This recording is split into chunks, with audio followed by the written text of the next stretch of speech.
Ang huling lamay Part 3, ang pagbukas.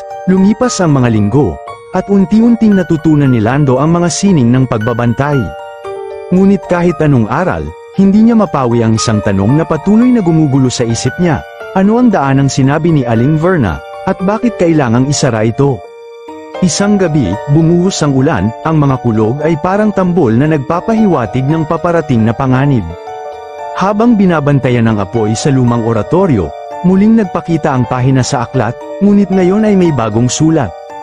Kung ang susi ay hawak ng bantay, ang pintuang lumang ay gising na bago ito maisara, dapat mo munang malaman ang dahilan kung bakit ito binuksan. Sa gilid ng pahina, may nakaguhit na simbolo, isang bituin na may mata sa gitna. Parehong marka sa ilalim ng lumang balete sa likod ng bahay. Lumabas si Lando dala ang medalyon at ang itak na may ukit, sa kabila ng buhos ng ulan. Tinungo niya ang punong balete, dito may nakita siyang hukay, hindi iyon dati nandoon. Sa loob, may patay na ibon, nabubulok na prutas, at itim na kandila na tila bagong sindi. May umusal ng orasyon mula sa dilim, hindi ka dapat nandito, Lando. Mula sa likod ng mga ugat, lumabas ang isang matandang lalaki, may suot na kupas na sotana, ako ang dating bantay, at ikaw, apo ng huling tagapagsara. Bakit mo binuksan ang daanan? Tanong ni Lando, mahigpit ang hawak sa itak. Hindi ako ang nagbukas, sagot ng lalaki, kundi ang mga nanalangin para sa buhay na hindi tinanggap ng liwanag, ang mga panalangin ng mga iniwan tulad ni Lola Bella mo. Nang inig si Lando, anong ibig mong sabihin? Tinataka ng aklat ang pinto upang mapigil ang pagbalik ng isang nilalang na minsang sinakripisyo, ang tinig na naririnig mo tuwing gabi, ang tawa at iyak, siya ang bantay noon, at siya ring nais bumalik.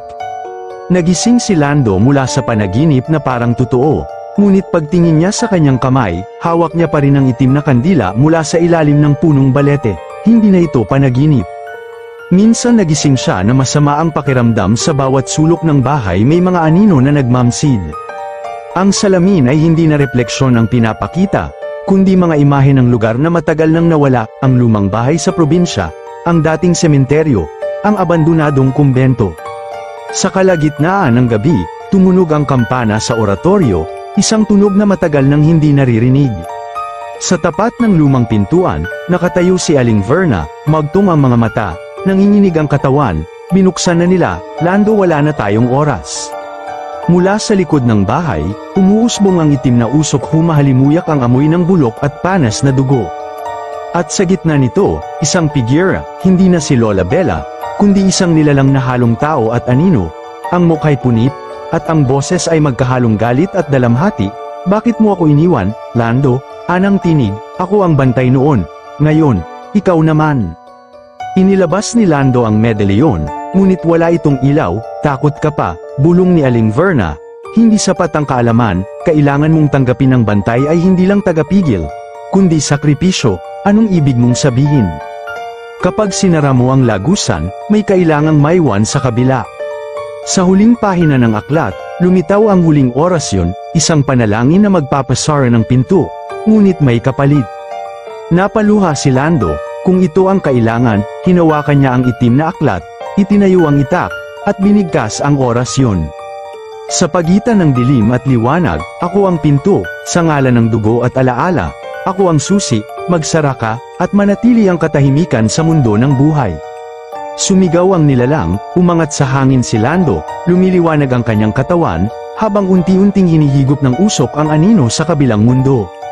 Sa isang iglap, katahimikan, nagising si Lando sa harap ng oratorio. Wala na si Aling Verna, wala na ang usok, wala na ang nilalang. Ngunit sa kanyang likuran, isang bagong kahon, mas maliit, mas simple sa loob nito. Isang pirasong papel, ang daanang isinara mo ay hindi mawawala, Lando, kundi lilipat lang ng bantay.